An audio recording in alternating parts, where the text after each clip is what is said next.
కానీ సముద్ర మార్గం ప్రపంచం మొత్తానికి కూడా చెందింది. ప్రపంచంలో మొట్టమొదటిసారి ఇది టారిఫ్ అవుతాయి.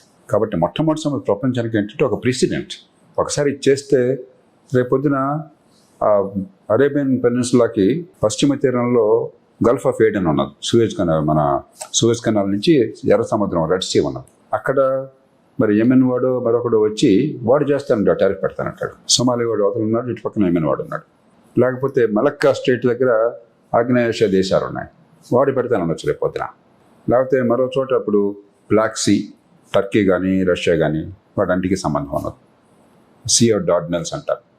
లేకపోతే జిబ్రాల్టర్, స్ట్రేట్ ఆఫ్ జిబ్రాల్టర్, అక్కడ స్పెయిన్ వాళ్ళు మరొక వాళ్ళు పెడతా ఉండొచ్చు. రెండోది, పోనీ ఇక్కడ ప్రత్యేక పరిస్థితులు, ఇక్కడ ఆయిల్ ఉన్నది, ఇరాన్ మరి మొండి పట్టు పడుతోంది, ఇరాన్ ఎవరు దాన్ని ఆపలేకపోతున్నారు, స్టేట్ ఆఫ్ హార్మజ్ని విడుదల చేయలేకపోతున్నారు, ఒప్పుకుందామంటే వాళ్ళు ఏదో ఒక్కొక్క ఓడకి $2 మిలియన్ $1 మిలియన్ గొంతుమ కొట్టున్నాయి.